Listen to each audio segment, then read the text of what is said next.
Anda kembali menyaksikan kabar khusus bersama saya Putri Windasari. Pemirsa, sidang lanjutan dari kasus pembunuhan berencana terhadap Brigadir Joshua Huta Barat hingga saat ini masih terus berlangsung di Pengadilan Negeri Jakarta Selatan dengan agenda menghadirkan 12 orang saksi dari pihak keluarga korban hingga kekasih korban. Dan pemirsa, dalam persidangan jaksa meminta ayah dan Ibu Joshua untuk mengonfirmasi sosok Ferdy Sambo dan Putri Chandrawati yang duduk di kursi terdakwa. Dalam kesempatan itu, ayah Joshua Samuel Huta Barat meminta Ferdy Sambo melepaskan maskernya. Barat berfoto dengan yang tadi disebutkan Ferdy Sambo dan terdakwa Putri Chandrawati. Apakah yang dimaksudkan di dalam foto-foto atau video itu, apakah benar itu terdakwa Ferdy Sambo? Apakah benar juga itu terdakwa Putri Chandrawati? Tolong ke kanan, Ibu. Yang mulia, mohon izin dibuka dulu maskernya biar saya kenal. Nah, Ibu Putri, tolong majelis. Silakan saudara terdakwa, tolong dibuka. Saya lihat dulu wajahnya. Selama ini ditutup. Saya, makasih yang mulia. Ibu Rosi, apakah betul yang dimaksudkan foto-foto yang disampaikan oleh Noviansyah Sobat itu betul itu terdakwa Ferdy Sambo, terdakwa Putri Chandrawati? Tolong bisa disampaikan di depan persidangan. Ya, kalau tadi maskernya udah dibuka, kalau di foto benar. Pak Sambo benar. Betul. Ya. Baik, saudara saksi Samuel Huta Barat, Bapak Samuel Huta Barat dan Ibu Rosi Simanjuntak, apa yang ingin saudara tambahkan dalam keterangan di depan persidangan dimulai ini? Saudara jaksa, saya potong dulu, nanti saja. Oh, terima kasih Majelis Hakim yang cukup Majelis Hakim yang terima kasih. Kami berikan kesempatan kepada Presiden. Ayah Joshua Samuel Huta Barat memberi kesaksian di depan Ferdy Sambo dan Putri Chandrawati untuk pertama kalinya dalam sidang lanjutan pembunuhan anaknya almarhum Brigadir Joshua Huta Barat di Pengadilan Negeri Jakarta Selatan. Ayah Joshua menceritakan kondisi jenazah Joshua sebelum dimakamkan. Langsung mengambil senjata dari pinggang, langsung menembak si berada tanpa ada jawaban kata-kata. Terjadilah tembak menembak, itu makanya almarhum meninggal dunia. Itulah pesan yang disampaikan kepada kami, kata Pak Leonardo pada saat itu. Begitu ya Bapak, ceritanya disampaikan oleh Leonardo Simatupang, Kombes ya Pak? Kombes. Ya, pada saat itu ya? Pada saat itu. Ya, di rumah duka ya waktu itu menceritakannya? Iya. Di rumah duka. Baik, saya ingin tanya kepada saudara ya, selaku ayah daripada korban Joshua, Noviansyah Joshua Huta Barat. Pertanyaan saya, ya. Joshua selama ini ya ikut siapa Pak di Jakarta, itu ikut siapa? Setahu kami anak kita almarhum Joshua berangkat dari Jambi tahun 2019 akhir bertujuan untuk menjadi ajudan Pak Ferdy Sambo pada saat itu. Dengan sendirinya inilah suatu kebanggaan bagi kita selaku orang tua yang tinggal di daerah. Kita sangat merasa bangga, bersenang hati memberangkatkan anak kita untuk ke Jakarta. Jadi setahu kami selama ini bahwa tinggal anak kita ini di rumah Pak Ferdy Sambo. Di rumah Pak Ferdy Sambo. Benar. Waktu itu tinggal pertama kali di rumah Pak Ferdy Sambo, saat itu Pak Ferdy Sambo menjabat apa yang saudara ketahui? Seingat saya pada waktu itu masih berizin apa itu direktur Ipidum kalau nggak salah. Direktur Ipidum. Iya. Terus Joshua Huta Barat waktu itu jadi apa? Menurut keterangan dari almarhum Joshua jadi ajudan. Jadi ajudan. Iya. Tinggal. Saya tidak ada anak kita almarhum bercerita. Tidak pernah bercerita. Iya. Tahunya sebagai ajudan Pak Ferdy Sambo saja. Benar, Bu. Baik. Sekarang kembali ke rumah di Jambi ya Pak ya, di rumah Jambi. Ya. Pada saat saudara datang dari Padang Sidempuan, Benar. ya ke Jambi, perjalanan cukup jauh ya Pak? 20 jam. 20 jam. Saudara tiba di rumah duka di SDN itu, komplek SDN di Muara Jambi itu jam berapa? Kami sampai di rumah dinas SD 74 kurang sekira pukul 22.30. 22.30. 30. Ya. Pada saat itu jenazah sudah datang Pak? Kami temukan jenazah sudah di dalam rumah. Sudah di dalam rumah. Iya. Siapa saat itu yang menerima kedatangan jenazah? Padahal saudara sama keluarga saudara posisi ada di Padang Sidempuan. Iya, pada posisi kami di kampung halaman Padang Sidempuan, rumah kita di Jambi, di Sungai Bahar tepatnya, dalam keadaan kosong. Memang di satu kelurahan itu ada adik ipar saya, Rohani dan Rosdin. Kepada mereka lah kami kabari bahwa anak kita Yosua telah meninggal dunia. Mereka lah yang mempersiapkan segala sesuatu sampai ke bandara. Ya. Baik, pada saat saudari ipar saudara Rohani tadi, kalau seorang adik Simanjuntak ya Pak ya, adiknya ibu ya, adiknya ibu Rosi. Ya, apakah pada saat itu sudah ada juga orang dari Mabes Polri yang ada di sana? Menurut yang kami lihat penyambutan adik ipar saya ini, soalnya adik ipar ini selalu live melalui handphone. Ya. Kami di perjalanan bisa memantau mulai dari bandara sampai ke rumah kita di Sungai Bahar.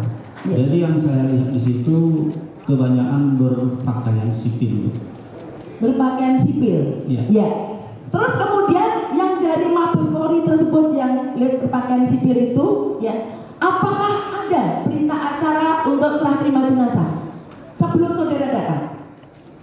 Memang kami masih di perjalanan, adik kita ini menanyakan kepada kami bahwa rombongan dari Pak Leonardo Simatupang tadi memberitahu sama adik ipar kita ini supaya siapa ya kira-kira yang bisa menandatangani berita acara penyerahan jenazah harus sampai di rumah baru saya tantangan siapapun dia itu bilang. Ya.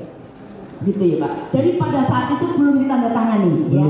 Kemudian setelah saudara bersama keluarga datang dari Padang Sidempuan sudah di rumah duka, apa yang terjadi Pak? Mohon dijelaskan.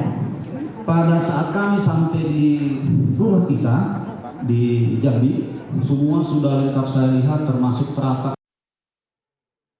Ya pemirsa, pekan ini adalah pekan ketiga dari sidang lanjutan pembunuhan berencana terhadap Brigadir Joshua dengan 5 terdakwa yaitu Ferdi Sambo, istrinya Putri Chandrawati, kemudian ada Ricky Rizal, Barada Richard Eliezer, dan Kuat Ma'ruf. Dan saat ini yang Anda saksikan di layar kaca Anda adalah pemeriksaan saksi keempat, 3 dan keempat, yaitu ada adik dari Brigadir Joshua Huta Barat dan juga kekasihnya Vera Mareta, kekasih Joshua Huta Barat maksud kami. Dalam pemeriksaan adik dan juga kekasih almarhum Joshua, tadi hakim menggali informasi terkait kronologis di mana adik dari Joshua yaitu Mahareza Rizky ini sempat menceritakan bahwa pada saat ingin melihat jenazah sang kakak, Reza sempat dihalangi atau tidak diperbolehkan oleh aparat kepolisian dengan alasan tertentu, dan kemudian Reza terus berusaha untuk memohon izin agar bisa meminta agar melihat untuk terakhir kalinya almarhum Abangda. Akhirnya Reza diizinkan, namun almarhum atau jenazah dari Brigadir Joshua ini sudah dengan kondisi rapi begitu dan siap ditutup petinya dan dikirim ke kampung halaman. Begitupun juga tadi pembicaraan ataupun penggalian informasi terhadap saksi Vera Mareta. Tadi juga jaksa penuntut umum sempat bertanya apakah selama berhubungan dengan Brigadir Joshua, apakah Joshua kerap berperilaku kasar ataupun juga berkata kasar terhadap Vera. Namun Vera menjawab tidak pernah Brigadir Joshua berperilaku kasar, melakukan kekerasan terhadap dirinya.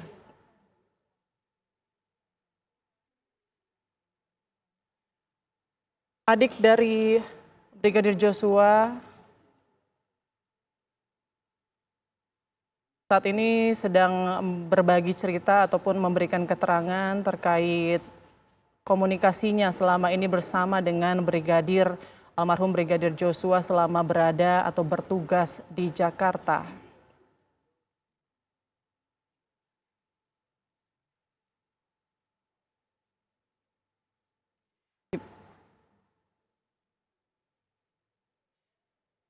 Ya, kita tahu bahwa sidang lanjutan pemeriksaan saksi ini menghadirkan terdakwa Putri Chandrawati dan Ferdy Sambo. Keterangan pemeriksaan terhadap 12 orang saksi ini digelar secara bersamaan terhadap dua terdakwa Putri Chandrawati dan juga Ferdy Sambo. Dan kita akan mendalami dari sisi hukum pidana apakah menyatukan atau menggelar sidang pemeriksaan saksi terhadap dua terdakwa digelar bersamaan ini bisa atau biasa dilakukan dalam persidangan. Kita sudah terhubung dengan Hufron, pakar hukum pidana Universitas 17 Agustus Surabaya. Selamat sore Pak Hufron.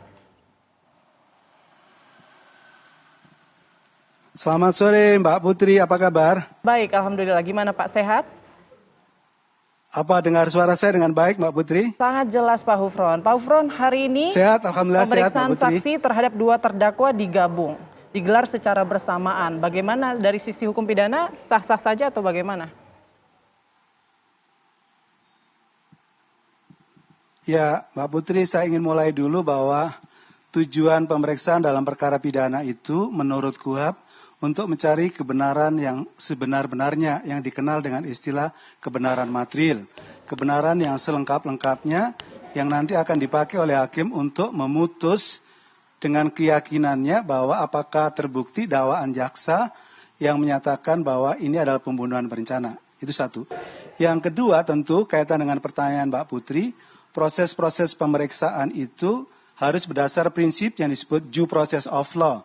Prinsip yang terbuka, yang transparan, yang Audio fair, sidangnya ditutup, Bu, yang nggak bisa tidak dengar, ada Pak. tekanan Ini ya, atau pengamatnya. intimidasi dari pihak siapapun. Baik. Oleh karena itu tentu penggabungan antara dua terdakwa di satu sisi antara Ferdy Sambo dengan Ibu Putri sesungguhnya tidak ada persoalan sepanjang bahwa proses-prosesnya itu adalah terbuka, transparan, prosesnya fair play, tidak ada tekanan. Saya kira itu kata kuncinya Mbak Putri. Ya. Kemudian apakah posisi, kalau kita melihat kan posisi dari Ferdy Sambo dan juga Putri Chandrawati ini hanya dipisahkan oleh kuasa hukumnya. Seperti apa Anda melihat ini? Apakah sah-sah saja? Karena kan kita tahu bahwa sebenarnya terdakwa satu dengan yang lain tidak boleh berkomunikasi begitu. Atau berdekatan mungkin.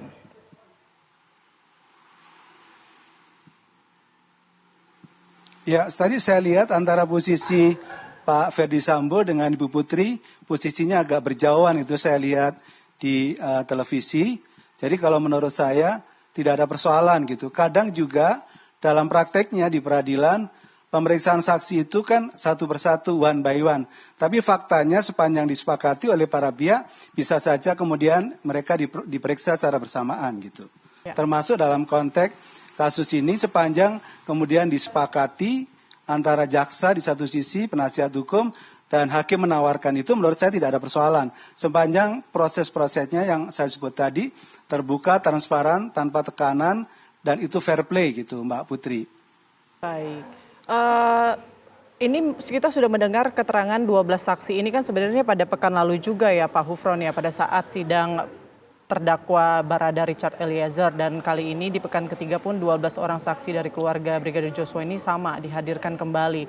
Nah, kalau mendengar dari keterangan saksi ini pasti nggak jauh beda dengan pekan lalu. Namun kalau kita melihat skenario dari Putri Chandrawati dan Ferdy Sambo ini tetap bertahan ke skenario dengan motif pelecehan seksual. Kalau mendengar dari 12 saksi ini kira-kira seperti apa nanti condong hukumnya akan kebenarannya itu, atau seperti apa nanti hakim akan memutuskan kebenaran dari keterangan saksi-saksi ini?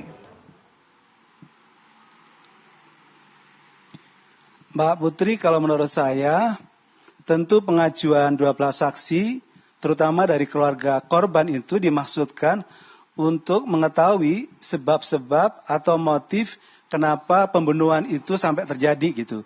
Maka kalau menurut saya ini adalah suatu kesempatan yang baik bagi jaksa untuk kemudian menggali informasi atau keterangan dari para saksi itu dalam rangka meneguhkan dalil-dalil dalam surat dakwaannya. Tetapi di sisi yang lain tentu bagi penasihat hukum, saksi-saksi ini bisa dipakai untuk kemudian mencari titik celah bagaimana meringankan kliennya atau pelaku, dalam hal ini adalah Ferdy Sambo dan Ibu Putri. Tetapi menurut saya ini adalah kesempatan yang baik bagi hakim untuk menggali lebih jauh tentang sebab-sebab apa sampai kemudian terjadi pembunuhan. Dan termasuk di dalam rangka untuk mencoba mencari motif. Sebenarnya apa motif dari pembunuhan ini. Di samping tentu hakim majelis bisa kemudian dari pemeriksaan itu dari keterangan-keterangan saksi yang disampaikan oleh pihak keluarga bisa memetakan lapis siapa yang disebut sebagai pelaku utama atau aktor intelektual, kemudian pelaku kedua sebagai eksekutor dan pelaku ketiga sebagai pembantu atau pembantuan. Apakah betul bahwa dalam konteks yang disampaikan keluarga tadi itu bisa menunjukkan peran-peran secara clear siapa aktor intelektual, siapa eksekutor, siapa pelaku pembantu. Karena itu akan menentukan ringan, sedang, dan beratnya hukuman yang akan dijatuhkan oleh hakim, Mbak Putri. Baik, artinya motif dari pembunuhan ini apakah nanti bisa meringankan begitu dari sanksi yang diterima terdakwa? Atau seberapa penting motif pembunuhan sebenarnya untuk menentukan sanksi? Ya, tentu. Jadi kalau andaikan betul bahwa itu memang dimulai dari adanya, andaikan betul ini ya, dimulai ada pelecehan seksual, tentu ada alasan bagi suaminya untuk mempertahankan harkat martabat keluarganya di satu sisi. Tetapi kalau ternyata itu tidak betul, tentu kalau menurut saya itu akan memperberat hukuman bagi pelaku gitu, Mbak Putri. Baik, dalam hal ini bukti-bukti apa saja yang mungkin harus diperkuat untuk Verdi Sambo atau mungkin PC ini bisa menjadikan alasan pelecehan seksual ini benar-benar ada atau terjadi?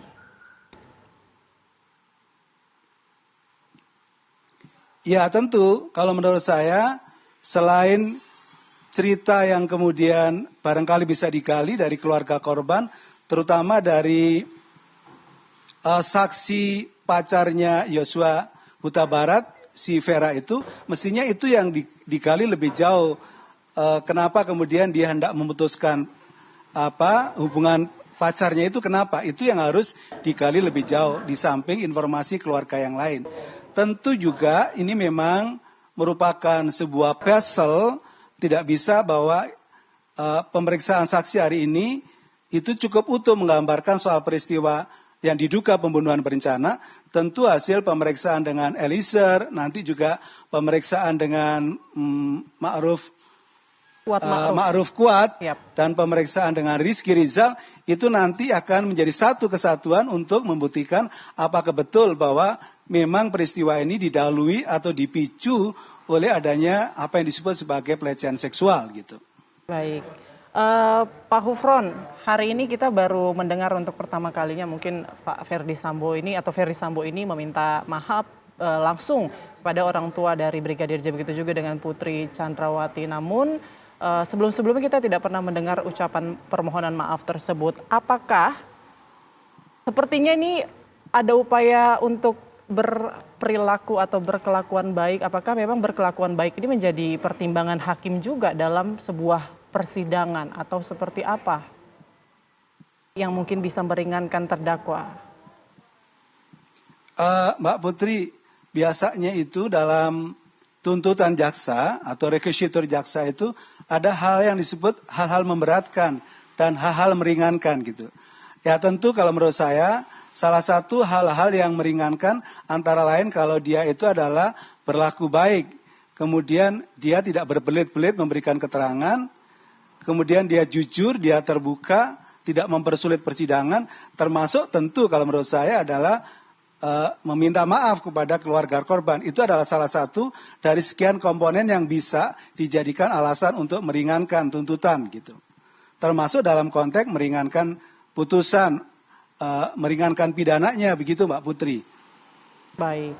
Nah, ini ada justice kolaborator juga dari 5 terdakwa ini. Kalau kita melihat dengan kehadiran justice kolaborator, apakah nanti juga bisa menjadi faktor pemberat dari sanksi yang akan diterima oleh terdakwa PC dan FS atau bagaimana? Ya, sebenarnya Kalau dalam konteks pemeriksaan pidana atau dugaan peristiwa pidana itu jauh yang lebih penting adalah proses yang saya sebut tadi, proses yang due process of law, proses yang jujur, yang terbuka, yang transparan, berdasarkan fakta-fakta yang terjadi, tidak ditambah, tidak dikurangi, tidak ada pressure dari berbagai pihak, yang dengan begitu maka akan diperoleh yang seperti saya katakan di awal yang disebut kebenaran material gitu. Tentu kalau bicara soal kebenaran material tadi, dengan mengungkap fakta-fakta di persidangan, hakim memiliki keyakinan, seyakin-yakinnya tentang sebenarnya siapa yang memiliki perencanaan dalam konteks pembunuhan ini, siapa kemudian yang melakukan pembunuhan, siapa yang membantu melakukan pembunuhan menjadi terang benderang. Dari situ akan menentukan apa putusan yang adil yang akan dijatuhkan oleh majelis hakim gitu. Baik, Pak Hufron, kalau melihat dari keseluruhan saksi yang saat ini sudah bersaksi, menurut Pak Hufron mungkin saksi mana yang paling bisa membuktikan dari keterangannya dan bisa membuka kasus ini menjadi terang benderang?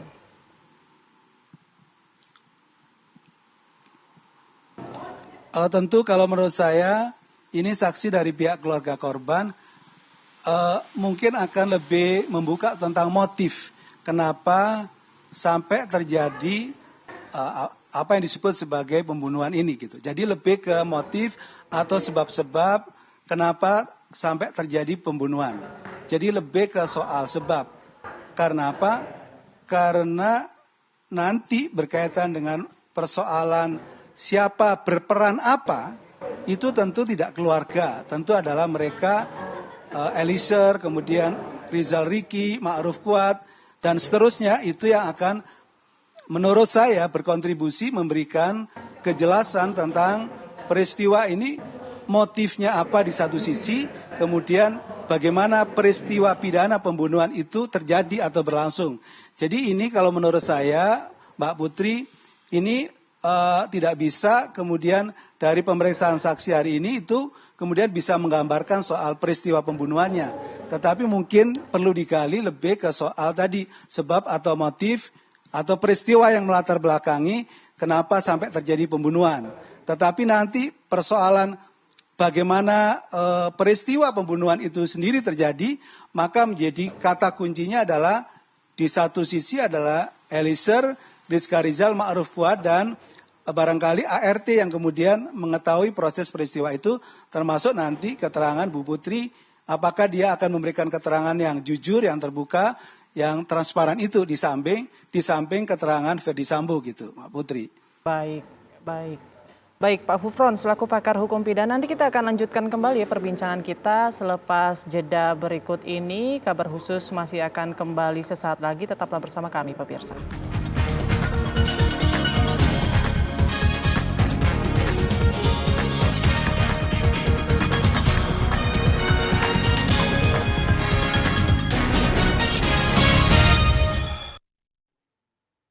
Anda masih di kabar khusus pemirsa, sidang lanjutan dari kasus pembunuhan berencana Brigadir Joshua masih berlangsung hingga saat ini di Pengadilan Negeri Jakarta Selatan dengan agenda pemeriksaan 12 orang saksi yang berasal dari keluarga hingga pacar dari almarhum Brigadir Joshua, dan ini merupakan saksi ketiga dan keempat yang diperiksa setelah sebelumnya ada orang tua dari Brigadir Joshua, ada ayah, ibu, dan ini adalah adik dari Brigadir Joshua dan juga kekasihnya Vera Mareta. Kita juga masih terhubung dengan Pak Hufron selaku pakar hukum pidana. Pak Hufron masih bisa mendengar suara saya, Pak? Masih Pak Putri, jelas suaranya. Pak Hufron, karena hari ini audio pemeriksaan saksi juga masih belum bisa kita dapatkan, jadi kita masih belum begitu bisa menggali apa isi keterangan dari saksi-saksi yang dihadirkan pada hari ini. Namun kalau kita melihat sidang yang digelar kemarin, itu ada pemeriksaan dari asisten rumah tangga, kemudian sopir, ajudan, dan juga security. Yang menarik yang menjadi sorotan publik juga adalah keterangan dari Susi, di mana keterangan dari asisten rumah tangga Susi ini diduga rekayasa karena majelis hakim berulang kali mengatakan bahwa Anda jangan bohong, berkata jujur. Nah, apakah keterangan Susi yang seperti itu yang tidak konsisten berubah-ubah ini bisa meringankan sanksi dari terdakwa Barada Richard Eliezer?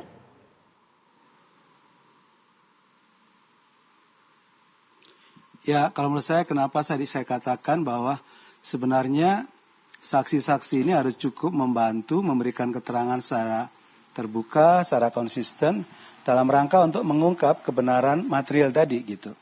Jadi kalau menurut saya seorang saksi yang memberikan keterangan dengan berubah-ubah tentu di situ menunjukkan bahwa dia tidak jujur gitu.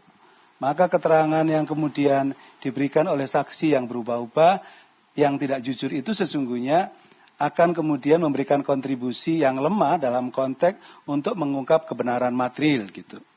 Jadi kalau menurut saya itu tentu harus diingatkan oleh majelis bahwa dia harus memberikan keterangan yang jujur karena ada sanksi bagi seorang saksi yang memberikan keterangan tidak benar, itu ada keterangan palsu atau memberikan keterangan saksi secara palsu dan itu ada pidananya itu, Mbak Putri. Baik. Kalau kita melihat memang kesaksian dari Susi ini berubah-ubah dan kemudian ada juga yang menduga apakah mungkin ia memiliki beban ataupun tekanan. Nah, kalau melihat kondisi kemarin Pak, apakah perlu LPSK ini juga mendampingi Susi begitu? Kalau menurut saya iya, jadi tentu teman-teman yang sudah mengajukan sebagai justice kolaborator yang kemudian disetujui oleh LPSK dalam rangka memberikan perlindungan dengan syarat bahwa dia akan memberikan keterangan yang sebenarnya sejujur-jujurnya. Tentu kalau menurut saya demikian pula bagi Susi sebagai ART tentu harus mendapatkan perlindungan agar dia tidak dalam posisi yang terintimidasi gitu. Sehingga posisi yang terintimidasi tadi itulah yang saya anggap sebagai melanggar prinsip-prinsip due process of law. Padahal harapannya masyarakat terkait dengan perkara Ferdy Sambo tadi itu, proses-prosesnya sejak awal sampai terakhir adalah proses yang terbuka, proses yang fair play begitu, proses yang kemudian bebas mereka memberikan keterangan-keterangan dengan harapan bahwa nanti itu hakim akan memberikan putusan yang seadil-adilnya. Jadi bukan persidangan ini bersifat formalitas, bersifat formil begitu, performa saja, tetapi lebih bahwa proses persidangan ini sungguh-sungguh adalah dalam rangka mencari kebenaran material dengan mengungkap fakta-fakta persidangan dengan menggali bagaimana sesungguhnya peristiwa ini yang sebenar-benarnya, yang selengkap-lengkapnya gitu. Baik. Nah, keterangan Susi ini juga informasi dari hakim sudah 3 kali berubah di BAP. Bahkan di ruang sidang kemarin juga terus berubah-ubah pernyataan ataupun keterangan dari Susi. Nah, sebenarnya berapa kali atau mungkin ada batasan tidak untuk kita merubah keterangan kita di BAP maupun juga di persidangan? Dan mana nanti yang akan bisa dipercaya keterangan dari saksi ini oleh hakim?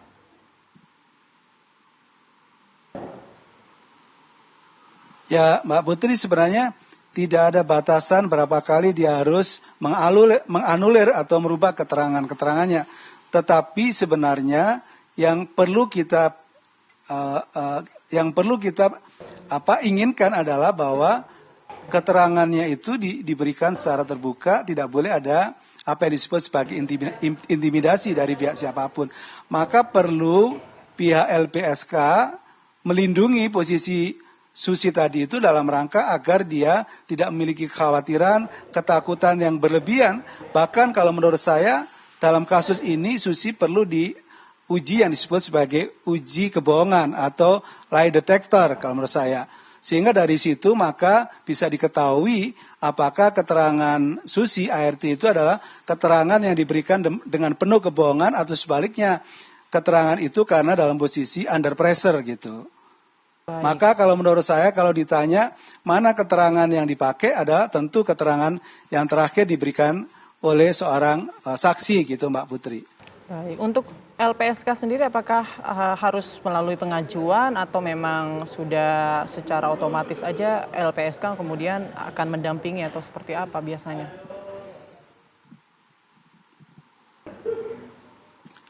Ya secara umum tentu kalau meminta perlindungan ke LPSK ya tentu para pihak saksi gitu yang meminta karena merasa dia dalam kondisi tidak aman gitu.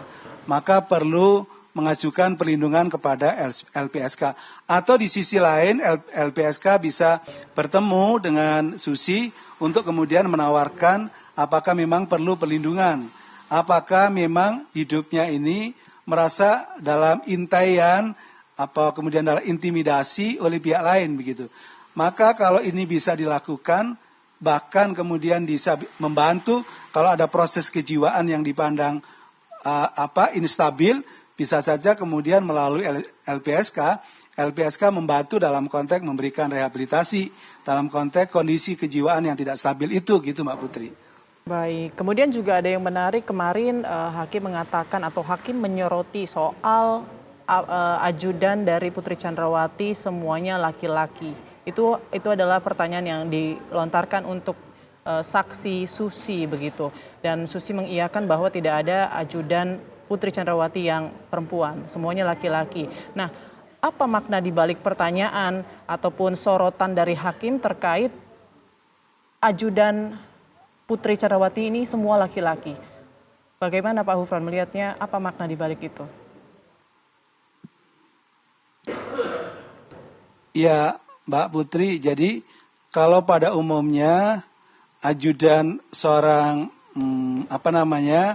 Bayangkari itu adalah poluan gitu. Ya, kalau ajudannya seorang polisi laki-laki itu adalah laki-laki gitu. Ya tentu sebenarnya ini berkaitan dengan persoalan untuk menjaga jangan sampai bahwa dalam konteks posisi sebagai ajudan mencegah jangan sampai terjadi, ya tentu kalau dalam kondisi yang normal bisa saja kedekatan itu kemudian itu menjadi pemicu apa yang disebut sebagai pelecehan seksual atau kemudian tindak pidana yang berkaitan dengan kesusilaan. Maka hakim mempertanyakan kenapa itu tidak poluan, tapi kenapa itu laki-laki gitu. Jadi kalau menurut saya ingin mengungkap apakah betul bahwa itu dilatar belakangi oleh persoalan kaitannya dengan pelecehan seksual. Jadi ingin mengaitkan hubungan antara ajudan Bu Putri yang laki-laki itu dengan Bu Putri yang perempuan itu boleh jadi itu akan menjadi penyebab adanya hubungan yang intim, hubungan yang dekat, yang dari situ bisa menyebabkan ada hubungan secara manusiawi antara laki dan perempuan. Apakah hubungan itu adalah hubungan kesusilaan atau hubungan yang disebut sebagai pelecehan seksual atau mungkin hubungan kekerasan seksual. Yang itu perlu diungkap oleh hakim melalui pertanyaan yang disampaikan kepada Susi gitu. Baik, selain Susi juga kemarin ada keterangan dari ajudan Verdi Sambo yaitu Romer, di mana Romer ini mengatakan dirinya melihat Verdi Sambo menggunakan sarung tangan hitam dan menjatuhkan senjatanya saat baru sampai di rumah Duren 3. Persiapan seperti itu apakah sudah termasuk dengan rencana pembunuhan atau bagaimana? Ya, jadi Mbak Putri, yang dimaksud bahwa pembunuhan berencana itu antara lain dengan dibuktikan melalui proses yang disebut sebagai persiapan-persiapan gitu. Akan beda pasalnya dengan 388. Kalau 388 itu ketemu kemudian tidak disiapkan dulu, orang bisa berantem tapi ternyata berujung dengan kematian. Tetapi kalau lebih awal kemudian ada proses-proses yang mendahului yang itu dilakukan persiapan-persiapan soal di mana dilakukan, kemudian kalau itu kemudian dilakukan penembakan, pistolnya siapa yang digunakan, peluru yang disiapkan, dan nanti sampai kemudian bagaimana terkait dengan persoalan apa yang disebut skenario setelah kemudian ini dilakukan pembunuhan dan seterusnya itu bagian dari persiapan yang dalam konteks hukum pidana itu disebut sebagai wujud ciri-ciri atau indikator bahwa pembunuhan ini adalah memang pembunuhan berencana karena memang ada persiapan yang mendahuluinya gitu. Baik, kalau kita beralih ke Baradae nih sekarang Pak Hufron. Baradae ini justice kolaborator satu-satunya. Kemudian ia nantinya akan memberikan keterangan juga melawan, kita sebut melawan 4 terdakwa lainnya untuk membuktikan kejujurannya nanti di persidangan. Nah, kalau misalnya 4 terdakwa lainnya ini memiliki keterangan yang sama atau berseberangan dengan justice kolaborator, ini nanti nilai hukumnya seperti apa dari seorang justice kolaborator? Jadi tentu soal istilah justice kolaborator itu lebih kepada istilah yang minta perlindungan kepada LPSK di satu sisi, tapi di dalam rangka sebagai justice kolaborator itu dia memberikan sebuah keterangan yang jujur gitu, keterangan yang terbuka. Tentu kalau dalam konteks pemeriksaan persidangan, bahwa yang nanti memberikan penilaian soal keterangan saksi, soal keterangan ahli, soal bukti-bukti yang lain itu adalah kewenangan hakim. Jadi andaikan bisa saja ada 3, 4, 5 hakim memberikan penilaian, tetapi hakim tidak yakin, juga oleh hakim itu tidak dipakai untuk memberikan sebuah pertimbangan. Tetapi meskipun itu satu, tetapi hakim meyakini bahwa yang disampaikan itu benar, bisa saja kualitas kesaksian yang satu mengalahkan kuantitas kesaksian yang jumlahnya lebih dari satu, gitu Mbak Putri. Baik, ini juga ada soal perbedaan kata-kata dari dakwaan jaksa penuntut umum di mana Verdi Sambo ini sebenarnya memerintahkan untuk membunuh gitu ya, menembak maksud saya, menembak. Kemudian dari versinya kuasa hukum Verdi Sambo ini mengatakan hajar, bukan meminta atau menyuruh memerintahkan Baradae ini untuk menembak. Nah, kalau kita melihat sebenarnya ada bunyi pasal 51 ayat 1 di mana barang siapa melakukan perbuatan untuk melaksanakan perintah jabatan yang diberikan oleh penguasa yang berwenang ini tidak dipidana. Tapi dalam hal ini apakah pasal itu bisa digunakan atau bagaimana? Kalau ternyata Verdi Sambo-nya terbukti ya Pak untuk memerintah. Ya tentu kalau menurut saya pasal ini tidak bisa digunakan Mbak Putri. Kenapa? Sepanjang bahwa perintahnya itu adalah perintah yang sah, yang kemudian perintahnya itu tidak bertentangan dengan undang-undang. Tetapi kalau memerintah membunuh, itu tentu kasat mata bahwa itu adalah perintah yang melanggar undang-undang.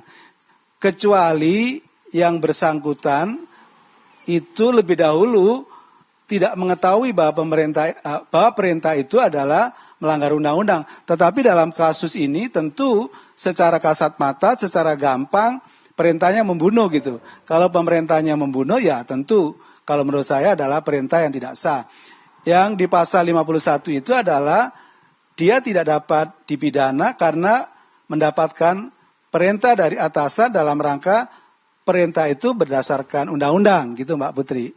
Baik, lalu kira-kira nih Pak Hufron prediksinya mungkin untuk sanksi yang akan diterima oleh terdakwa ini apakah bisa mengenai sanksi hukuman mati atau kira-kira maksimalnya berapa? Tapi tahan dulu jawabannya Pak karena kita masih akan jeda sesaat lagi, kita akan kembali membahas soal itu di Kabar Khusus TV One. Pemirsa tetaplah bersama kami. Terima kasih Anda masih di Kabar Khusus bersama kami.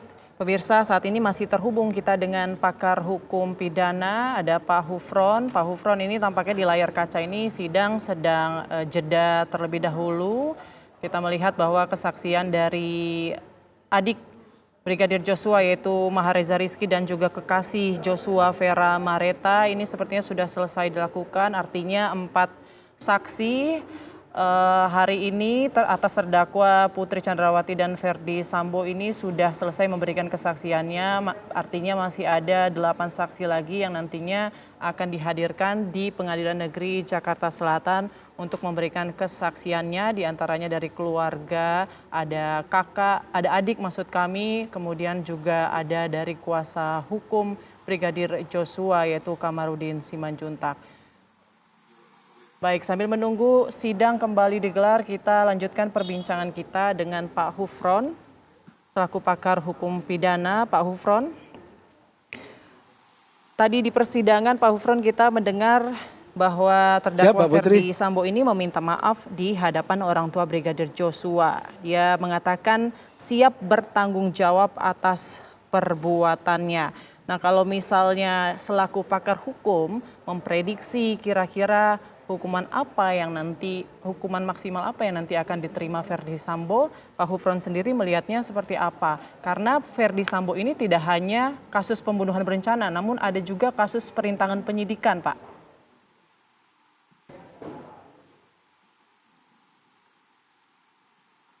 Ya, jadi kalau menurut saya dalam yang kaitan dengan yang hari ini disidangkan, tentu kalau menurut saya lebih ke kasus dugaan pembunuhan berencana.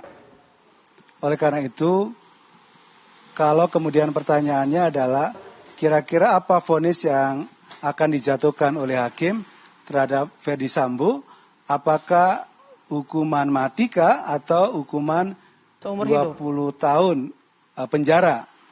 Untuk sampai pada jawaban 20 tahun kah atau itu adalah pidana mati, tentu harus berdasarkan bukti-bukti yang terungkap di persidangan, apakah betul bahwa pembunuhan ini adalah pembunuhan berencana. Itu yang harus dibuktikan pertama kali. Yang kedua, tadi saya sampaikan, berkaitan dengan lapis-lapis status, apakah dalam kasus ini Ferdy Sambo hanya menyuruh lakukan sebagai aktor intelektual, ataukah Ferdy Sambo ikut melakukan eksekusi atau penembakan. Tentu akan berbeda kalau beliau hanya memerintahkan menembak, itu hukumannya sudah berat gitu, karena itu adalah aktor intelektual. Tetapi ditambah yang bersangkutan melakukan penembakan, maka muncul istilah ini adalah pembunuhan berencana yang sadis gitu. Merupakan pembunuhan berencana yang sesungguhnya ini akan lebih diperberat hukumannya gitu. Ditambah bahwa kalau di dalam literatur, kalau seorang aparatur negara melakukan tindak pidana, sedangkan yang bersangkutan itu adalah mengerti memahami hukum yang seharusnya itu patuh pada hukum, di berbagai literatur malah itu ditambah sepertiga hukumannya. Hanya lagi-lagi tentu kalau menurut saya harus fair di dalam persidangan tadi, dipertimbangkan hal-hal yang meringankan juga, karena tentu Ferdy Sambo selama ini juga menjadi seorang polisi, seorang pengabdi negara, seorang aparatur negara, sampai pada suatu jabatan sebagai Brigjen, Kadif Propam, yang menurut saya itu juga dipertimbangkan sebagai faktor yang meringankan di sisi yang lain. Selain ada faktor-faktor pemberat. Oleh karena itu maka di dalam persidangan ini harus dapat diungkap apa faktor-faktor yang memberatkan terkait dugaan pembunuhan berencana itu di satu sisi, dan apa faktor-faktor yang meringankan terhadap apa yang dilakukan oleh Ferdy Sambo yang menurut saya, prediksi saya, bahwa putusan yang dijatuhkan oleh hakim tanpa bermaksud mendahului putusan, karena tentu saya harus juga menjaga apa yang disebut sebagai asas praduga tak bersalah, dan saya tidak boleh menjustis atau namanya trial by doctrine, trial by pers tidak boleh, termasuk trial by pendapat para narasumber, para tokoh tidak boleh. Tetapi kalau andaikan ini ditanya soal prediksi, kemungkinan adalah pidananya 20 tahun. Kira-kira gitu Bu Putri. Baik, itu Ferdy Sambo. Kalau misalnya untuk terdakwa lainnya nih, Pak Hufron memprediksi seperti apa?